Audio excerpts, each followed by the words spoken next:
ලංකාවට රාවල් පින්ඩිම දුන්නේ ඇයි? වැස්සෙන් ලංකාවට වෙච්ච පාඩුව. ක්‍රිකට් ඉතිහාසයේම අලුත් කළ සුවිශේෂී ප්‍රතිකරුවා කතා කරමු කෙලිබි මේ කෙලිවිත් විදූ තුලින්. අයිබෝන් ක්‍රිකට් වලට ආදරය කරන හැමෝටම අවුරුදු 10කට පස්සේ පාකිස්තානයට ටෙස්ට් ක්‍රිකට් අරගෙන යනකොට වැස්ස ඇවිල්ලා පළවෙනි තරඟේ හෝදලම දැම්මා. අවුරුදු 10කට පස්සේ මේ තරම් වැදගත් තරඟයක් පවත්වනකොට ඇයි මේ ක්‍රීඩාංගණය කළමනාකරණය කරගන්න නොහැකි වුණේ? රමීස් රාජානම් සඳහන් කළේ ක්‍රීඩාංගන සේවකයන්ට වර්ෂාව සමග ගනුදෙනු කරලා එතරම් අත්දැකීමක් පළපුරුද්දක් නැහැ කියන කාරණේ.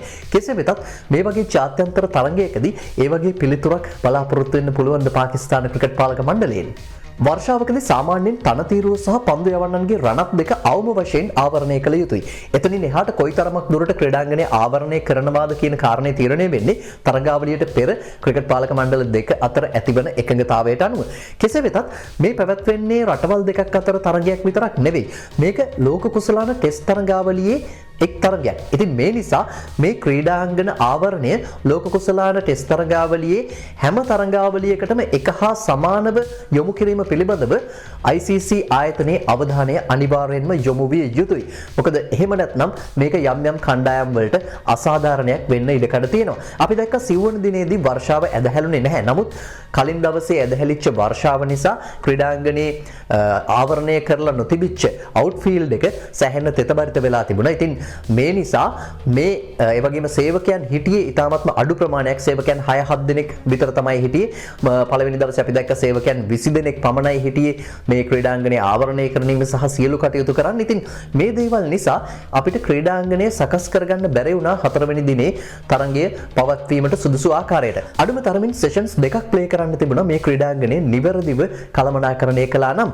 ඉතින් මේ හේතුව නිසා ක්‍රීඩකයන් කණ්ඩායම් දෙකේම ක්‍රීඩකයන් තමන්ගේ හෝටලයට වෙලා රැඳී සිටියා මිසක් ක්‍රීඩාංගණයටවත් ඔවුන් ආවේ නැහැ. ඔබට මතක ඇති ශ්‍රී ලංකාව සහ නවසීලන්තය අතර මේ ලෝක කුසලාන තරඟාවලියේ ශ්‍රී ලංකාව සහභාගී වෙච්ච පළමු තරඟාවලියේ සරා ඕවල් ක්‍රීඩාංගණයේ පැවැත්වෙච්ච දෙවන ටෙස්ට් තරඟයේදී දින 4ක් තරඟයට වර්ෂාවෙන් බාධා මත වුණා. නිරන්තරයෙන්ම වැස්ස ඇදහැරුණා. නමුත් ශ්‍රී ලංකාවේ ඉන්න ක්‍රීඩාංගන සේවකයන් ක්‍රීඩාංගන භාරකරුවන් ඒ වගේම මේ සියලුම දෙනා එකතු වෙලා මේ ක්‍රීඩාංගණය සම්පූර්ණයෙන් ආවරණය කරලා වැස්ස නතර වෙච්ච ගමන්ම මේ ක්‍රීඩාංගණය යලිත් ක්‍රීඩාවට සුදුසු තත්වයට පත් කරන්න කටයුතු කළා. ඉතින් මේ නිසා තමයි මේ තරඟේ ප්‍රතිඵලයක් කරා ගිහිලා නවසීලන්තයට ජයග්‍රහණයක් ලබා ගන්න හැකියාවක් ලැබුණේ. ඉතින් අපිටත් තිබුණා මේ ක්‍රීඩාංගණයේ භාගයක් ආවරණය කරලා මේ තරඟේ අතහැර දාන්න කටයුතු කළා නම් කණ්ඩායම් දෙකටම ලකුණු 20 බැගින් ලබා ගන්න තිබුණා. ඉතින් මේ වගේ දේවල් වෙන එක වළක්වන්න ICC අවධානය අනිවාර්යෙන්ම යොමු විය යුතුයි. හැම තරඟාවලියකටම එක හා සමාන ආකාරයෙන් මේ නීති රීති සකස් කිරීම සම්බන්ධයෙන්.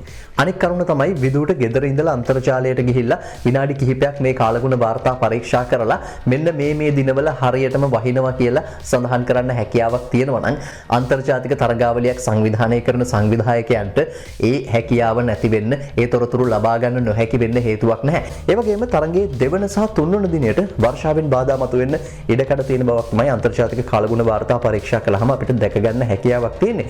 ඉතින් මේ දේවල් ගැනත් අනිවාර්යෙන්ම අවධානය යොමු විය යුතුයි. කෙසේ වෙතත් පාකිස්තානයෙන් ලැබෙන තොරතුරු වලට අනුව ඔවුන්ට මේ තරඟය පවත්වන්න තිබිච්ච එකම විකල්පය තමයි රාවල්පින්ඩි ක්‍රීඩාංගණය. මේ තරඟාවලිය පවත්වන්න නියමිත වෙලා තිබුණේ ඔක්තෝබරයේදී. ඔක්තෝබරයේ තමයි පාකිස්තානය තුල ක්‍රිකට් ක්‍රීඩාව සඳහා සුදුසුම කාලය විදිහට සැලකෙන්නේ.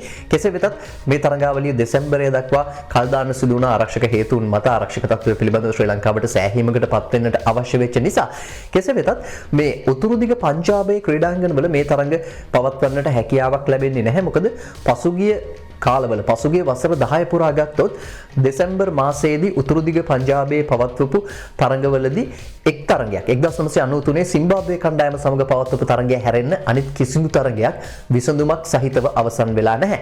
ඉතින් ඒ අතරින් ෆයිසලාබාද්හි පැවැත්වෙච්ච එක තරඟයකදී එකම පන්දුවක්වත් යවන්න හැකියාවක් ලැබුණේ නැහැ. දින 5ම කාලගුණෙන් බාධා මත වුණා. ඒ වගේම ගුජරන්වාලාහි පැවති එක තරඟයකදී පන්දුවාර 36ක් පමණයි ක්‍රියාත්මක කරන්න හැකියාවක් ලැබුණේ.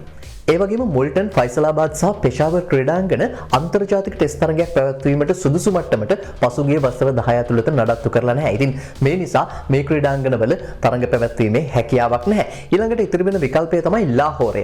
ලාහෝරය මේ කාලයේදී ඔවුන්ගේ වායු දූෂණය අතින් ඉහළම මට්ටමක තියෙනවා. ඒ නිසා දූවිලි මීදුමක් වගේ ලාහෝර් නගරය තුල දකින්න හැකියාවක් තියෙනවා. නොවැම්බරයේ සිට පෙබරවාරි කාලය දක්වා මේ දූවිලි මීදුම ලාහෝර් නගරයේ දකින්න තියෙනවා. ලාහෝරය කියන්නේ වායු දූෂණය අතින් ලෝකේ වායු දූෂණයේ ඉහළම නගරයක් විදිහට හඳුන්වන්න හැකියාවක් තියෙනවා. ඔවුන්ගේ බාල ඉන්ධන දහනය ඒ වගේම මේ දුම් පිටවීමේ වායු විමෝචනයේ තියෙන අක්‍රමිකතා ඊළඟට ඔවුන්ගේ මේ ඉතිරි වන භෝග වර්ග පිලිස්සීම සිදු කරන්න මේ කාලේ. ඉතින් මේ සියලුම දේවල් නිසා ඔවුන්ගේ වායුව මෙන්න මේ කාලය තුල ඉතාමත්ම අයහපත් තත්වයක තමයි තියෙන්නේ. ඉතින් මේ නිසා ලාහෝරයට මේ තරගය ගෙන යාමේ හැකියාවකුත් නැහැ. ඉතින් ඔවුන්ට ඉතිරි වන විකල්ප දෙක තමයි කරච්චි සහ රාවල්පින්ඩි. මේ නිසා තමයි අපිට මේ තරගය රාවල්පින්ඩි වල ක්‍රීඩා කරන්න සිදු වුණේ. කෙසේ වෙතත් මේ කළුවලාවන් සියල්ල අතරේ රිදී ඉරි කිහිපයක් අපිට දැක ගන්න හැකියාවක් ලැබුණා. ප්‍රධාන වශයෙන් ධනංජය සිල්වාගේ ශතකය පිළිබඳව අපිට කතා කරන්න පුළුවන්. ඔහුගේ ශතක සංඛ්‍යාව මේ ශතකයත් සමග අර්ධ ශතක සංඛ්‍යාව ඉක්මවා ගිහිල්ලා තියෙනවා. ඉතින් මේ තුලින් ස්ථාවර පිතිකරුවෙකුගේ ලක්ෂණ හොඳ ටෙස්ට් ක්‍රීඩකයෙකුගේ ලක්ෂණ ඔහු පිළිබිඹු කරලා තියෙනවා. ඒ වගේම අංක 6 ස්ථානයට සුදුසුම ක්‍රීඩකයා තමා බව ඔහු ඔප්පු කරලා පෙන්වලා තියෙනවා. ඒ වගේම පාකිස්තානයේ නවක ක්‍රීඩකයා අබිඩ් අලි ඔහු තමන්ගේ පළවෙනි තරගයේ පළවෙනි ඉනිමෙදිම ශතකයක් ලබා ගන්න සමත් වුණා. ඔහු ඉතිහාසගත වෙන්නේ එක්දින තරගයේවලදී සහ ටෙස්ට් තරගවලදී තමන්ගේ මංගල තරගයේදීම ශතකයක් ලබා ගත්ත ලෝකයේ එකම ක්‍රීඩකයා විදිහට. තරගයේ දින 5ම පැවැත්වුණා නම් ඔබට දකින්න තිබුණා විදු පෙරදැක්මේදී කියපු කාරණය සනාථ වෙන බව. පළවෙනි ඉනිම කාසී වාසි දිනාගෙන පළමුවෙනි පන්දුවට පහර දෙනවට වඩා දෙවනුව පන්දුවට පහර දෙන එක වාසිදායකයි කියලා. ඒක පාකිස්තාන පිතිකරුවන් පන්දුවට පහර දෙනකොට අපි හොඳින්ම දැක ගන්න ලැබුණා අපිට ඒ කාරණය. ඒ වගේම ධනංජය සිල්වා තරගයෙන් පස්සේ ඔහු සඳහන් කර සිටියා පළවෙනි දින කිහිපයට වඩා අවසන් දිනේදී ක්‍රීඩාංගණයේ පන්දුව දෝලනය වීම සහ පන්දුවේ ඉපිලීම අඩු වුණා. ඒ නිසා පන්දුවට පහර දෙන්න ලේසි වුණා. පන්දු යවන්නට තරමක් අවශ්‍යදායක තත්වයක් පස්වෙනි දිනය තුල නිර්මාණය වුණා කියන කාරණේ. ඉතින් කෙසේ වෙතත් මේ තරගයේ ජය පෙරදුමෙන් තොරව අවසන් වීමත් එක්ක කණ්ඩායම් දෙකටම ප්‍රසාද ලකුණු 20 බැගින් ලැබිලා තියෙනවා. දැන් ශ්‍රී ලංකා කණ්ඩායම ලකුණු 80ක් ලබාගෙන ටෙස්ට් ලෝක කුසලාන තරගාවලියේ ලකුණු සටහනේ 3 වන ස්ථානයේ හිමි කරගෙන ඉන්නේ. ඉතින් ওই තත්වයේ අතරේ තමයි 19 වෙනිදා දෙවෙනි ටෙස්ට් තරගය කරච්චිවලදී ආරම්භ වෙන්නේ. ඒ තරගයේ පෙරදැක්මත් එක්ක අපි ඉක්මනින් හමුවෙමු. ක්‍රික් විදු YouTube channel එක subscribe කරන්න. ක්‍රිකට් වීඩියෝ මුලින්ම බලන්න ඔබට හැකියාවක් තියෙනවා ක්‍රික් විදු YouTube channel එකත් එක්ක එකතු වෙලා හිටියොත්. එහෙමනම් ගිහලා එන්න. ජය වේවා හැමෝටම.